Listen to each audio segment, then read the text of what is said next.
Good morning, Wabash. Our speaker today is Dr. Bost, excuse me. He's a native of South Carolina, received his bachelor's degree from Yale University in 1993. He went on to study at Vanderbilt University, where he received a doctorate in cognitive psychology. In 1998, he's been a member of the Wabash faculty for 10 years. With a chapel talk entitled Barbecue, Perspectives on Male Friendship, please welcome Dr. Preston Bost.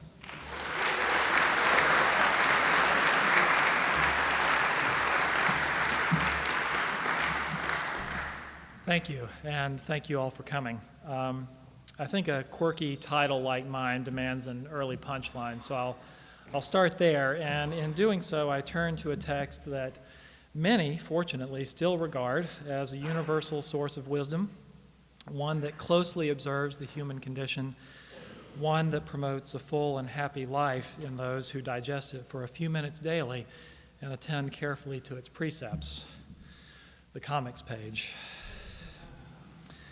I do love the comics page.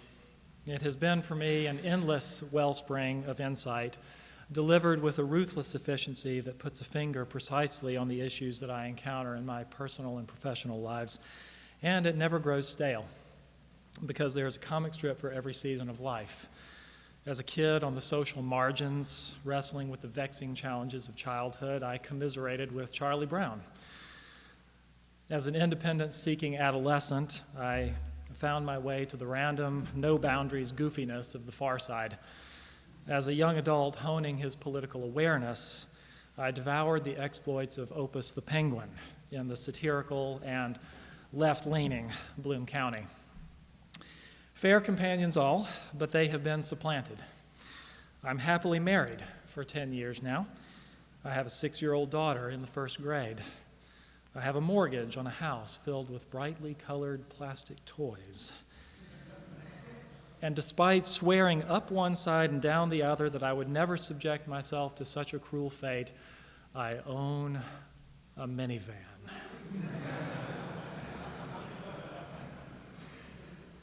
For a person in my settled demographic, the industry standard is a strip called Baby Blues. Baby Blues chronicles the suburban, middle America lives of a young 30-something couple, Daryl and Wanda McPherson, and their 3 children, Zoe, Hammy, and Wren. In our text for today, we enter the scene as the family arrives for a picnic at the home of their friends Mike and Yolanda.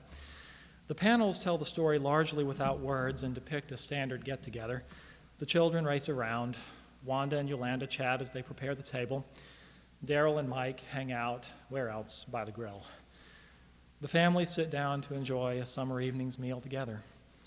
The strip drives home the point in the last 2 panels as the McPherson family returns home and has the following exchange. Wanda says, "I just love talking with Yolanda. We covered everything tonight. Relatives, houses, politics, furniture, kids, neighbors, religion, money, marriage, the works. What did you and Mike talk about?" To which Daryl responds, "Barbecue?" Throw in sports, and you've covered 90% of the conversations that take place among Southern men. To my shame, this particular strip has achieved a certain iconic status in our household. Many is the time that I've emerged from an extended conversation with a close friend, a colleague, or a family member, only to have an exchange with my wife that runs something like this. "So, how is so-and-so doing? What's going on with his mother-in-law? I know that he and his wife were concerned about how to care for her after her hip surgery." To which I respond sheepishly, "Barbecue?" Is he worried about their finances now that they have 1 more child and 1 less paycheck? Barbecue. Have they determined whether their son has a learning disability? Barbecue. How are they coping with the loss? Barbecue. I grew up in the Deep South. We take our barbecue very, very seriously. I can talk about it for a disturbingly long amount of time, so I know more than most that there is a time and a place for discussion and debate about barbecue. But in my life, as in the fictional world of Daryl McPherson, barbecue has become the symbol for a lack of depth in my daily interactions.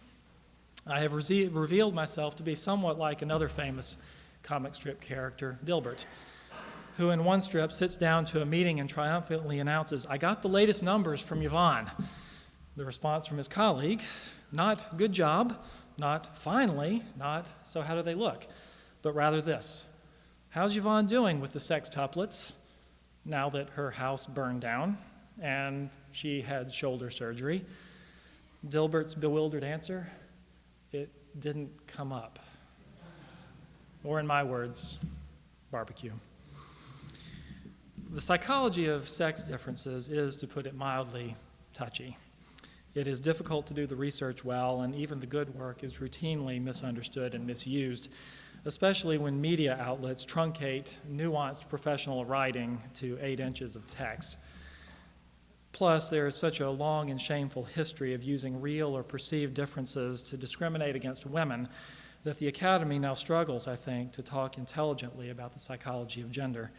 I hope you will indulge me, however, as I turn the process on its head and discuss one challenge that confronts particularly the male mind, a challenge that limits our relationships and diminishes both our individual and collective health.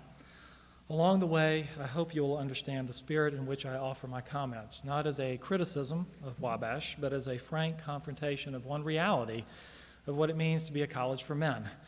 We are justly proud of our identity and proclaim it to the world, but we leave little room for a discussion of the trade-offs. So here it comes. What do we know? Well, our friends Daryl and Wanda are stylized a bit for comedic effect, but good research bears out one basic point of the strip, that women, on average at least, enjoy greater intimacy in their friendships. So how exactly do we measure intimacy? In part, it's in the content of the conversation. In intimate conversation, the parties spend more time discussing the interactions of people, relationships, which easily leads them into the kinds of topics that are often considered overly sensitive, but which comprise huge and important chunks of our daily concerns: religion, sexuality, personal finances, marriage, health. Men, as it turns out, spend less time talking about relationships and more talking about systems, machines, the merits of the wildcat offense, grilling. But intimacy is more than just the topic. Intimate relationships are more likely to include disclosure, revealing things about ourselves as we discuss religion, sexuality, personal finances, marriage, health. Excuse me. What are my anxieties, my joys, my experiences, my hopes for the future? In revealing my inner life to you, I say something about my values and my identity.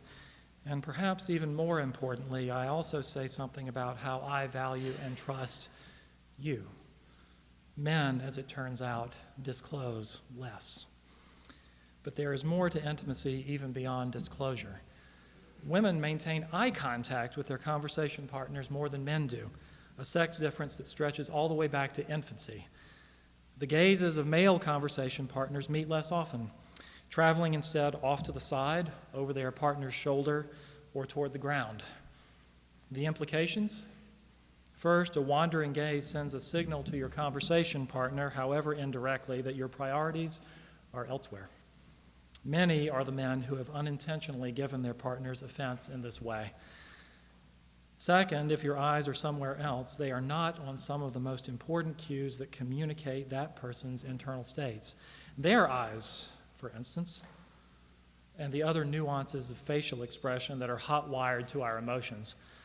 If eyes are indeed windows to the soul, what opportunity is there to penetrate each other's psyches, to know and be known, if we don't even fully look at each other? In day-to-day interactions, male conversation combines with social routines to trap us in superficial behaviors. Picture the following scenario that you experience multiple times in any given day. You're walking across campus when you spot somebody you know headed toward you, off in the distance. Waiting until about the standard 20-foot mark to make eye contact, you know exactly what I'm talking about, right? You then have a choice of greetings.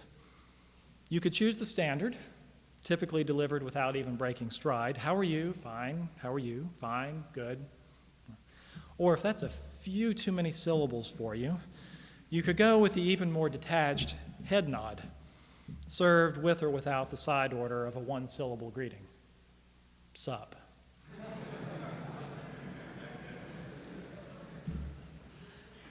No wonder George Carlin could make a comedy routine out of people's reactions when he substituted fine with, I am not unwell. Shake up a social routine and people initially have no idea how to react. But part of my point today is that such a shake-up is precisely what we need.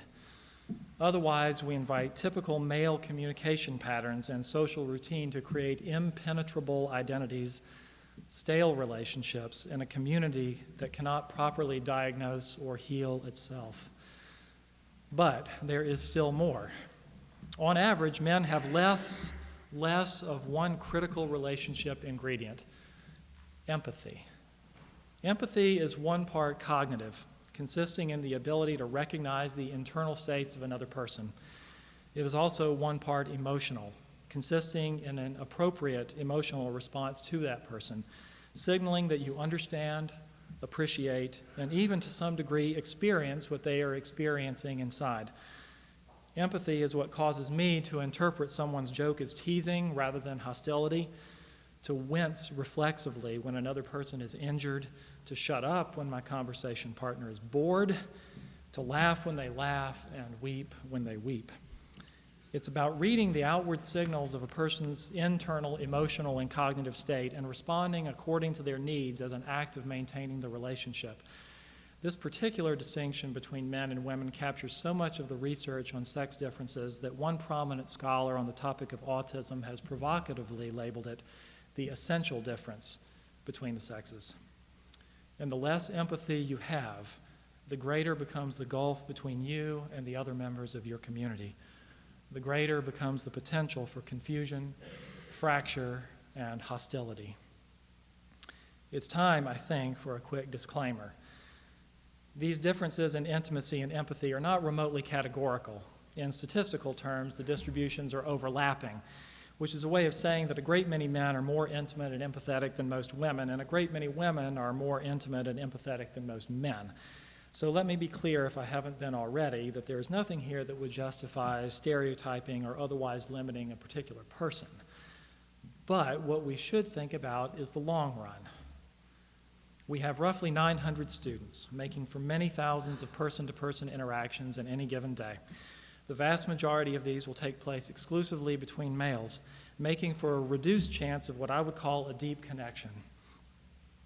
A conversation that talks about people rather than systems, for instance. Any chance of disclosure of your internal state, or mine. Any recognition that your words may not exactly match what your face is saying. Over thousands of daily interactions, every day of the year, year after year, what is the cumulative total of these missed connections, these missed opportunities, as I would call them? What is the numbing effect on our community over time? In a student body populated exclusively by men, what percentage of time can a student exist in psychological isolation, even surrounded by his colleagues? And why should we care? I'll tell you. Every time I teach introductory psychology, I give 2 lectures on surviving college. One is on the importance of getting enough sleep, the topic of another chapel talk, perhaps. The other is on stress management. Life in a modern industrialized society generally, and on a college campus in particular, is characterized by chronic stress. Not the adaptive, acute kind that tunes your mind and body to meet immediate physical threats, but rather the repetitive, grinding kind that has, in the long term, toxic effects on your body.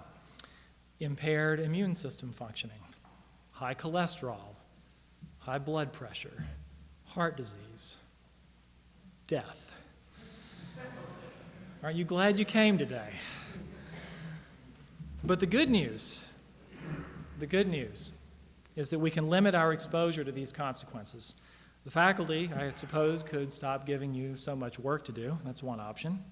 Show of hands from the faculty. Failing that, there are several known methods for reducing stress: physical exercise, meditation, staying connected to your religious tradition if you have one, and, you guessed it, leaning on your social support structures. It turns out that amount of social support is one of the best predictors we have of successfully navigating the inevitable stresses of life. And note the specific terminology here: social support, not generic social interaction. By all means, take what you can get, but I'm referring here to social interactions characterized by disclosure, by empathy, by depth of connection. Drawing into those relationships will help draw out the poisonous psychological reactions to our stressful lives. I am particularly sensitive to the importance of empathy because of my connection to the healing professions. I am not trained as a therapist, but my intellectual interests have kept me relatively close to it. What do we know? First, we know that therapy works. It fares very well when tested in randomized controlled trials. But it doesn't work equally well for all people or even equally well for the same person at different times.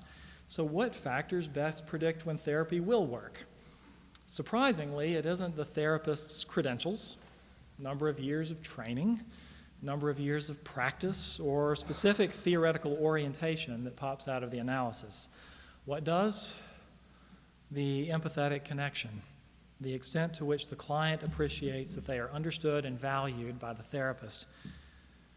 The good news here is that the power of empathy is accessible to lay people like you and me, if only we are willing to extend it to those around us. Dean Phillips, in his recent La Follette lecture, admonished us to repair the world. If that healing is to come, I think it will be in some part through the inexorable force of individuals who dare to hope that one starting point on the road to emotional health, to the experience of joy, to the certain knowledge of belonging, is simple access, the vulnerability, trust, and humanity inherent in deep relationships, each of us sharing one another's burdens and collectively lifting the burdens of the community. It's the end of October, and I understand full well that your daily lives are about survival in 24-hour increments.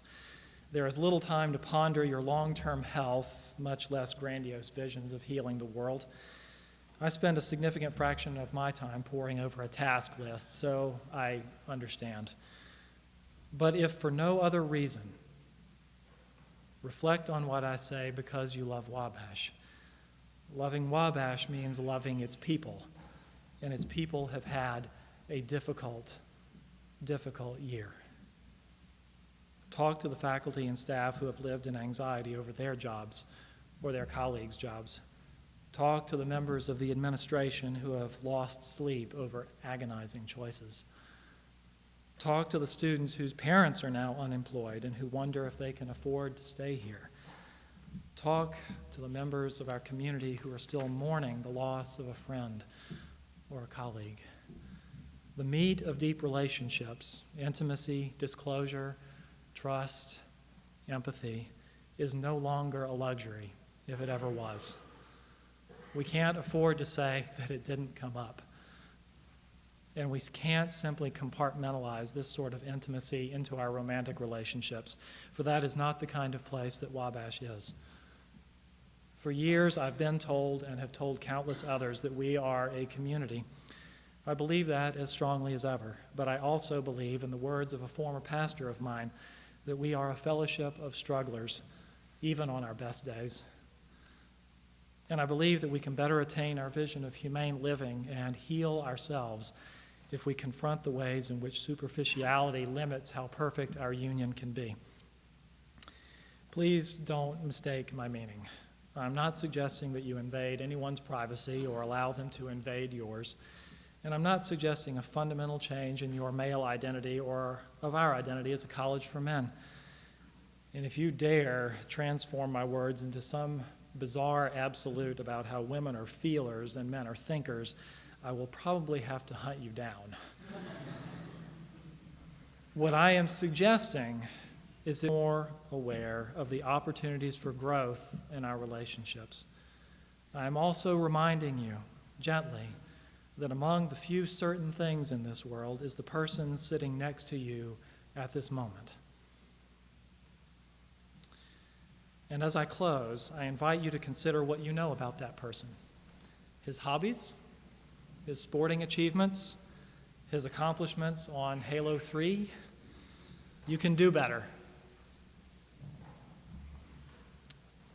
His political and religious affiliation, his hometown, his favorite foods, his sleeping patterns, getting warmer, why he came to Wabash, why he chose his major, his career goals.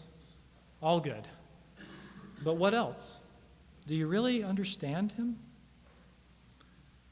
Do you know the things that will make you a truly supportive friend and brother? Do you know what makes his heart race in anticipation? Do you know what keeps him awake in the third watch of the night? Do you know what drives him to the bottle or to the medicine cabinet? Do you know what gives him joy unspeakable? This is the stuff of which brotherhood, indeed any intimate relationship, is made. If you are already there, I congratulate you. If not, may I humbly suggest some stretching exercises of a sort. Start asking the questions about the real things of life. I understand that your father or your mother or your spouse or your colleague is being laid off. How are you handling that? I understand the diagnosis wasn't favorable. How is the shock of that affecting your family? Or, more happily, you're graduating soon. Are you feeling prepared for what comes next? Or even more happily, I've noticed that you've been particularly happy and at peace lately. Fess up. What is it? Let me share in your joy. Ask the questions. Listen to the answers. Respond in kind. And yes, as any good Southern boy would tell you, by all means ask him how he likes his barbecue. Just don't make a meal out of it. Thank you.